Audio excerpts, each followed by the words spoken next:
Hey everyone, today we are going to be going into the fourth down failures for the Detroit Lions, and we are definitely going to have some controversy as we go through one of these plays in light of how that game ended. So stay tuned for some of that. For those of you unaware, last night the Detroit Lions failed like 5 times on fourth down. Uh, some really great plays by the Eagles, some tough moments for the Lions, and I thought I'd share a few of those moments today. I think we're actually going to go through all 5 plays. So we're going to go through all 5. The first one is a 4th-and-1 stop against Jahmyr Gibbs on a run up the middle. And, this is a classic technique play. In my opinion, a really poor play call, and I'll tell you why I don't like it. We're going to go to both views here, but first we're going to start with the side angle. Side angle, it's a handoff up the middle to Gibbs. You'll see 97 is going to come off the block here, get a hand on him, get a wraparound, and Gibbs is going to run into his own guy and get dropped right there for no gain. We're going to just quickly pump through the rest of the plays. Here we go. And now we're going to take a look at it from the back angle. And I'll tell you what I don't like about this play call. Watching it, a few times, I don't like this straight-on handoff because Gibbs is going to have to kind of wait for Goff to get out of the way. He's a little bit like in his view, and I think that impacts the way that Gibbs is able to kind of see the field as he goes up into the line here. It's clearly designed to go in here, probably to run it, away from Carter. You could see the seal that the center has.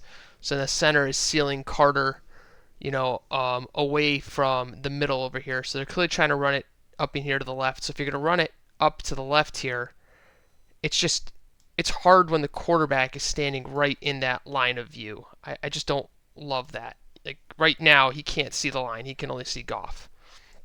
The next thing is a couple of classic cliches. The first one being the low man wins. 74. I don't know his name, but 74 is going to go up through the line and get high and going to get just blown up. Boom. Right there. I mean, the low man wins. This is, everybody knows this. This has been tried and true. And look at how high up he is, and he gets absolutely blasted in the hole. Another problem, 68 on the over here. He blocks, doesn't get to the linebacker, gets held up, and then doesn't even block his own man.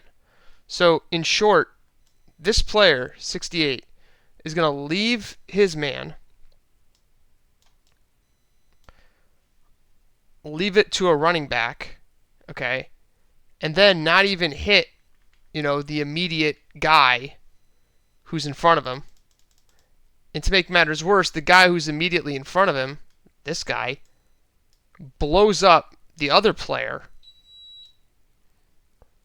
and is, part of the loss. So, like, the whole left side of the line here just failing really poorly. We have kind of 2 guys that advance upfield, 1 and 2, and both of them just get completely destroyed. So, not much Gibbs can do here, in my opinion.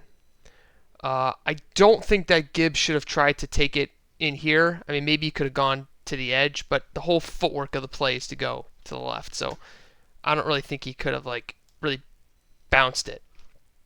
It just didn't work. So, I don't like the play call because you're running basically into your quarterback, which is always hard for a running back because you can't quite see it until the last second. Both of their linemen get blown up. The best block is ironically the one on Carter. He does a good job sealing Carter away from the play. But not much you can do when the entire left side of your line lets you down. So that's going to be the first play of the fourth down failures. We're going to go back into play number 2, which is a little bit further up the list. Play number 2, and here's where we're going to have a little bit of controversy. And when I say a little, I mean an absolute metric shit ton. Jared Goff is going to look for Jameson Williams, who's going in motion right now across the screen. Jared Goff is going to basically just miss on a slant here to Jameson Williams at the top. And the controversy is not whose fault it was, Williams or Goff. Maybe Williams could have made a catch. Goff could have, maybe put a slightly better ball. But the controversy that I think is going to ensue from this play is here. Ball is on the 33-yard line, approximately. Okay?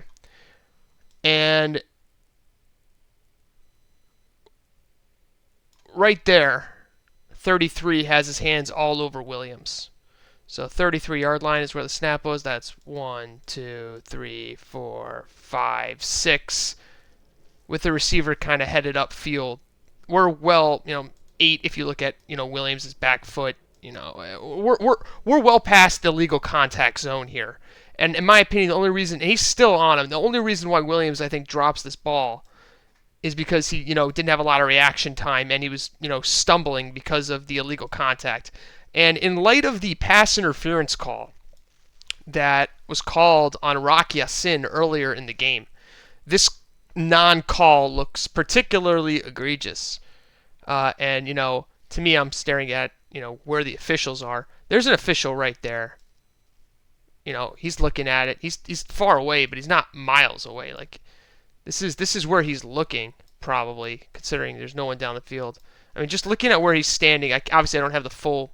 I can't see where he's at the beginning of the play, but he looks like he has a pretty decent view of this, as well as this guy and this guy.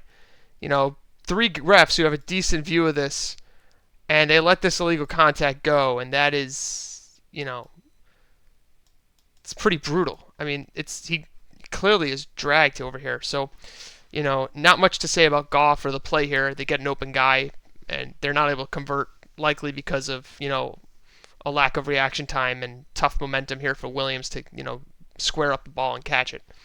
So, to me, valid excuse here, and I believe this is a pretty big miss in light of the 50-50 call that went against the Lions later in the game.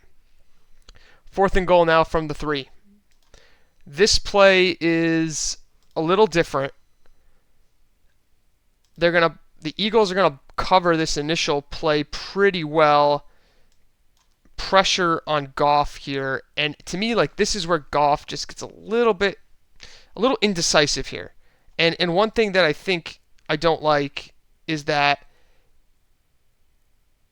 I think if he sticks with Williams, he has a touchdown, and I think if he throws to right, he's gonna have a touchdown. But he doesn't quite pick a lane here. Anything kind of back to St. Brown, which is what he ends up throwing, is going to be against momentum and late. If he sticks with Williams here, Williams is the only guy going up here. There's a path here for Williams to score just over the top if he can just lay it over. And, we even get a little of a hit here, but there's only really 5 yards to gain, so I'm not going to get upset about a possible flag. But you can see that Williams is going to get over the defense. And that's probably a touchdown if he can, lay it out over here. And he's got Brock Wright wide open if he lays it up here. And Wright is also someone who I think he could have looked at.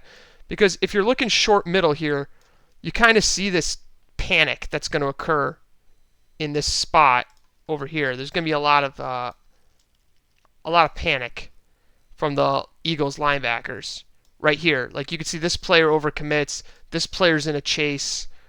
So it's not impossible that he could have just dumped this ball off to Brock right here maybe. He's not in the end zone yet, but you could see that Brock's going to kind of break open. He runs out of time, but, going back to St. Brown, I just don't see why that was the choice. Like, he has guys crossing.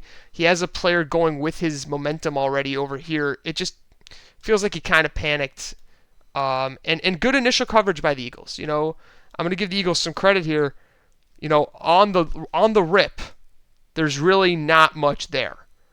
And their pass rush gets through with a nice, he wins pretty much outright. Sorry, I'll go back to the squiggles. He wins pretty much outright and puts Goff in a bad spot. But I just wish that Goff would have stuck with Williams and seen that possible path over there. I wish he would have seen that. Maybe he sees Williams get held up and then he kind of panics. Maybe that's also possible. But I don't know. Feels like Goff could have done a little bit more here. From a play choice wise, I mean, I don't mind it. I don't mind the play choice. They run trips, they try to get some miscommunication or somebody coming open underneath, and they do. Like Wright's going to come open underneath. Williams is going to find an angle to the top. So hard to blame the play call. Guys do get open, but good initial coverage by the Eagles plus the pressure is enough to get them this fourth down. And as we move on to the last play from an X's and O perspective, I think this is probably the most interesting one. This is going to be a out route to Amon-Ra St. Brown here, and it appears like there's a miscommunication between St. Brown and Goff, and I think I can tell you what the miscommunication is. I think right here, okay, at this point of the play, Goff sees a corner and outside leverage, and he sees a linebacker on the inside. He knows that his tight end is going to be coming into the linebacker. So he's expecting that because he has he has a linebacker that's going to be moving a little bit this way, and a corner in clearly outside leverage, not giving away the sideline, he's expecting St. Brown to just hook this up right here, or something along those lines. And it just never happens. It never happens, and then it just goes far, and you can see that the ball is going inside of the DB. The DB is going to raise his right hand for the football. Okay, his right hand, which means that Goff thought it was going to be in here. And I think that St. Brown was like, there's just not enough room for me to hook up in here with the linebacker standing here. There's just not enough room. Maybe he sees the safety, but I think it's really the linebacker. I think he's like, this linebacker's too wide. I can't quite just turn here and get this first down. And also he has to get past, the sticks are up here. So the most immediate path to the sticks is kind of taken up. So he says, okay, let me cut it to the outside. Maybe I can cut it kind of down in front of him and catch it here. And they're just not on the same page. I think that Goff is very much certain he's going to kind of use his body to go inside, especially because he knows he has the tight end. But, I mean, who's right? It's hard to know. The linebacker never really leaves this spot. Like, he doesn't fully follow 89. Yeah, he gets a hand on him. But, I mean, I see why Williams thought it was going to be, tight. And it just doesn't work out. Like, they're both reading the same options. They just don't see the field the same way. And I think that St. Brown does a decent enough job kind of giving him a spot to throw the football here, that Goff just wasn't quite reading how St. Brown was playing. Like, he's holding the football here. Like, is he really expecting St. Brown to just pull up right there? I mean, it looks like it. Ball comes in really high anyway, but like, just sometimes it's just not there.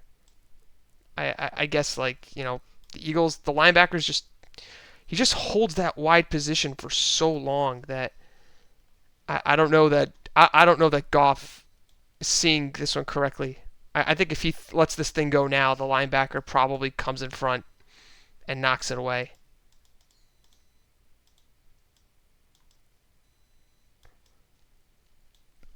Tough. Really tough. Just, bang bang play. How they read the field.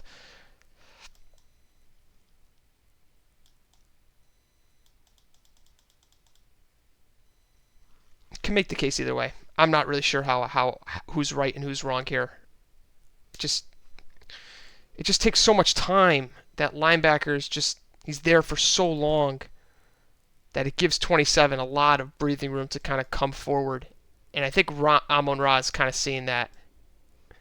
I side with Amon-Ra a little bit on this play. Not because I hate Goff or anything. I think Amon-Ra did a nice job getting open here and gave them a chance. I just think that linebacker sits there too long for him to take the curl, and then defenders already all over him, and then it's just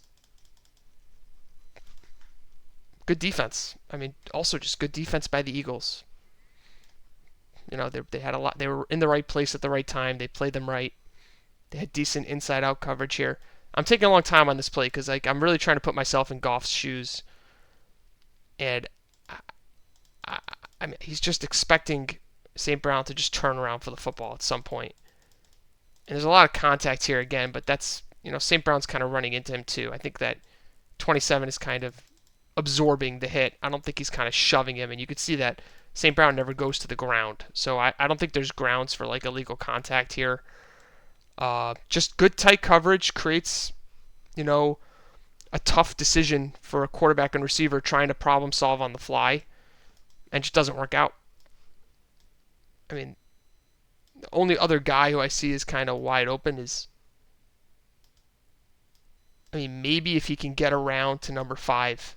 I just don't think he's ever going to get there naturally in this progression. The play is to go to St. Brown or to go, to one of these crossers. St. Brown or Williams or hit right if right pops open. Just doesn't work. I know that this one I took a long time on, so apologies, but it's not an easy play to decipher. I'm sure people are going to have their own opinion on this one. Probably 50-50. But mostly good defense by Philadelphia. So that's the end of the fourth down failure list for the Detroit Lions. I hope that everybody outside of Detroit enjoyed this video. Shout outs to Weintraub. I know that you're probably going to watch it. So sorry, and better luck next week.